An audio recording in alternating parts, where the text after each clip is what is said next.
Welcome back, traders and investors, to Benzinga's Pre-Market Prep, brought to you by MarketFi. I'm your co-host, Joel Elconin, along with Brianna Valesky, and we have Scott Red Dog Redler, Chief Strategist at T3 Live and T3 Trading Group. Scott, are you ready for the big day? I'm actually coming in today, and I'm excited. I've already gotten emails from my mom worried about what's going on with the stock market, my brother, this, that, and I come in today risk down. I feel like everyone's been talking about and everyone's been examining that 7-month range in the S&P with a fine-tooth pick, and how could it continue to hold when you have Asia falling apart, Europe weakening, under the cover weakness in stocks and sectors, and then finally we break below 2040. And if you were finally looking to be short, guys who've been getting squeezed for 2 years, there's your spot. And those who wanted to trade to change, now the trade has changed. We broke below 2040. I was thinking when we broke that, I listed a chart showing the measured move to 1950, which was the difference between 2040 and 2130, 90 handles. So that takes you to 1950, and obviously we're opening below that this morning. How is the overall mom sending the email about the market and brother indicator? How is that? Is that a pretty good one, or is it a contrasign?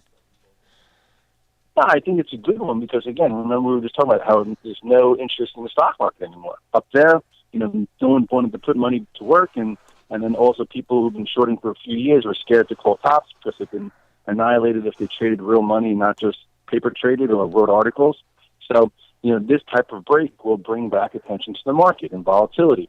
People might say, ooh, first 10% dip. Maybe I could buy something now. Ooh, first dip in Apple from 133 down below 100. Maybe I could look at it. So perhaps there'll be more people trading than computers between each other with a bunch of traders. These type of phases are definitely stressful, but they create opportunity for those who are skilled and versed. And if you got out of the stock market as an intermediate active trader when it broke 2040 or broke the 200-day with force, you come in today, and there's going to be a lot of volatility to take advantage of if you know how to deal with it. All right, let's talk about the tech sector. That's held up pretty well, bringing up the chart of the triple Qs here. I think maybe the Nasdaq futures went limit down there for a little bit. Analyze the triple Qs for us and let us know what you think of the tech sector. Well, first, you had your breakout failure at 112 on the Qs. And then last week we broke below that 108-ish, and then if you wanted to be short, that was your advertisement, get short. If you were riding the range or the trend, that's when you reduced, and now we get to pick spots and trade versus levels. I see a level, in the Qs closer to 97-ish, like 97 to 99. What I like to do now is I like to draw zones because things are going to be trading so crazy that it's not like a point of reference to the penny. So there's like a zone in the Qs now from like 97 to 99.50, which is decent support, which I would think that, from where we were last week to this open, you would try and be able to find a trade around there. If not, over time, the next real spot in the Qs is 92 to 93. So that's another 5 points. So I think, or more. Traders are going to try and figure out, down 600 points in the Dow or limit down in the tech sector. Can today be a viable trade, or are we going to get that Tuesday special that happened in 1987 before things cleared up Wednesday, Thursday? Scott, so it sounds like you're really extreme caution today. I mean, not necessarily going out and buying this dip here, looking at your levels. I mean, if are you just more prone to think there's still going to be some big follow through? And what words of advice do you have for for traders that saying, okay, I'm tired of buying this market. I'm going to make some money on the short side. Do you have some setups or some potential issues to look at, or just any general trading strategies for that kind of approach? That was last week, Joel. If they wanted to short the market, they should have shorted the market when we broke 2040 or on Thursday when high beta tech broke their upper areas, when Facebook broke 93, when Netflix broke 118, when all of those stocks broke. Now with oscillators down 100 plus, to come in today saying I want to short now, I just think that they're both a hard trade the next 2 days. But I feel like the calculated short setup, was Wednesday into Thursday or Thursday into Friday or even Friday into the weekend. I know that was a hard one because everyone was saying how China would intervene. So today, down 600 points and oscillators more oversold than they've been in 2 years, I'm personally not pressing into the short side today. I feel like the easier money was made in the last 4 days. What I'm going to look for is a tradable bounce at some point today into tomorrow, and then see if what kind of bounce it is to figure out how much deeper this correction could go. But I'm not going to try and catch a falling knife. I'm not going to just buy. I'm going to do it in a way that's calculated, because we could pick spots. We could kind of hit and run until we see a candle develop, and then maybe we get more than a day or day and a half as far as a trader. And if you're a trader, make sure you're trading into liquidity today. I would trade there'd be more than enough action in the spiders. Trade the spiders, trade the Qs, or even the IBD. And then if you're looking at stocks to trade, only trade ones that you could grab. Like maybe, obviously, Apple, Facebook, those have volume and there's some liquidity in there, so you're trying to find spots there. I think it'd probably be easier to get in and out in Facebook and Apple, either long or short, versus Google, Amazon, and Priceline that are going to be thin, wide, and if you're wrong, you're losing points in a blink of an eye. Scott, we're going back and forth earlier in the show with some of our chat participants and drawing parallels, between 1987 and the financial crisis as well. I mean, where do you put this? Where do you stack this? Is this the start of something like that? I mean, Dust and I talked about how there was the banking sector that was on the brink, bad loans here. It's tied to China. It's also tied to the breakdown in the oil sector. Put the move today or the last couple of days in that perspective, as the S&P's just make a new low at 18. Boy, now I'm really going to have problems with my handles. We just hit 1888.50, down 80 handles on the day. Uh-huh. You know what? Everyone's going to put out their guess and add their 2 cents, and it's be all a bunch of opinions.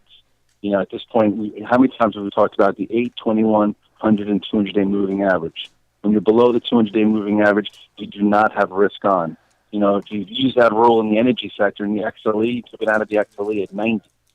9 months ago, and never giving you a reason to get back in. You had the Dow break below the 200-day weeks ago. The Russell broke below it before the S&P, then following the S&P. So at this point, if you reduce your risk, it doesn't matter where we go. That's why you map out levels and you let the market tell you where it's going to go. But if you're a macro investor like me, and my wife's going to put money every month through a 401k or 529, I do think over time this is going to help your average cost and stay the course. Don't kick your money out now, because even if you kick your money out right before the financial crisis hit in 2007 and you never got back in, how'd you do as the S&P went to 2,100 and change? So right now it's about 10% off highs, which is normal. We used to have that all the time. I just think the bulls have gotten spoiled, and traders maybe even forgot how to trade, and now you have to, be a little bit more careful, and the VIX will be higher, and I think it'll be a better trading environment for manual traders now versus just the computers. I couldn't agree. You're done. I couldn't agree with you more. I mean, especially that comment that you made. Back up at when we were at the all-time highs, the shorts were beat up, the longs were trying to shift the money around, and now you have a fresh perspective on the market. So that's really a good way to look at things. I'm looking at your note here, and something like Netflix. You identified a few support points, and I did my S&P numbers over the night, and then I readjusted them last night and just had to redo them again before the close, just before I got on the show here. I think I got it covered. I think 1850. That's a low at the end of October. I think that's the lowest level I have. Just real quick, I think it spiked to 1820 that day. I remember. Yeah, just real quick for our. And it ended up there. Just for people that are newer to the market, whether they're a shorter term trader, swing trader, investor, just you're giving us a lot of good information here. How do you go to the monthlies? You mentioned your 200-day moving average, but that's a bye now. What do you go to now when you go beyond the 200-day moving average? You go to weekly charts like you just did. When things change and accelerated trends break or intermediate trends break, then you got to go to more macro trends. So the range broke in the S&P, the accelerated trend on the intermediate. Now you go back to points of reference, because that's all traders have. And like you said, 1820 to 1840 is that October low. So if we see that by tomorrow, I think that's a better viable spot than selling that spot. And who knows? Same way, um, with the Qs or with the bios. At first, if you said to yourself, okay, I'm going to be short or I'm going to be out of the market until at least 1950 because the range break and the measured move is 90 handles. That's 1950. You could have been out of the way and you had no idea we were going to be below 1900 or 1890 today, but it doesn't really matter because you were out of the way of the direction of the market. If you were short, you'd be coming in today and you get a home run. But if you were out saying, we could probably go lower, you just actually, the market did you a favor and and took out some levels before you tested them if you thought that that's where we would, show some support. All right, let's just go to a few individual issues here. S&Ps are still cratering here, down 86 handles at 1885 and a quarter, continuing to make new lows on the sessions. S&P down over 4% here, kind of catching up with the stocks that were trading down. And Dennis mentioned this, down 3-4%, kind of in the pre-market session. So the futures kind of playing catch up to the stocks here. Just Right. taking a look. I know you've been a big fan of Facebook here. Is this the kind of opportunity you've been looking forward to get back into Facebook? Well, if you sold it when it broke 93.5 on that pulling down day, you have some opportunities in the low 80s. The two stocks that I'm going to look at to trade besides some of the ETFs will probably be a Facebook. But again, the size of the run that it's had in 2 years, if they hold up until they don't, and it broke pretty much everything, and now you got to see if it's going to hold the 200-day, which is somewhere around 81. What do So, you think about this pre-market chart here? You had the big drop off the 4 o'clock open, but now, over the last, let's say, half hour, 45 minutes, kind of hold this 85 and a half, 85 and three quarters level. Do you make much of that? Maybe just a short, just bringing it in here, or what do you get when you look at this? At least a shorter term, the 15-minute chart here in Facebook. you mean from Friday or from right now? From let's say from 8 o'clock on. You see how we've Oh, had, well, yeah. you had the futures were down 45. Now the futures, like you said, are down 80. So obviously there's going to be more pressure on Facebook, because it's a different type of open. But it's So, holding up here pretty well. In my perspective, over the last half hours, the SPUs have continued to make new lows. This low was made. Well, let's see. It is kind of created in here. All right, Scott. Any final words of advice for our traders? yeah, keep it simple and do what's in your control and trade within your means. Do one or two ETFs, two stocks that are leaders. Don't look for the second, third, or fourth team names in any sector. And if you have a level planned out and it breaks that level, get out of the way and wait for the next one.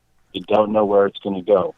But if you have mapped out levels, chances are you have at least a roadmap to follow. And I don't think anyone was expecting a move down like this.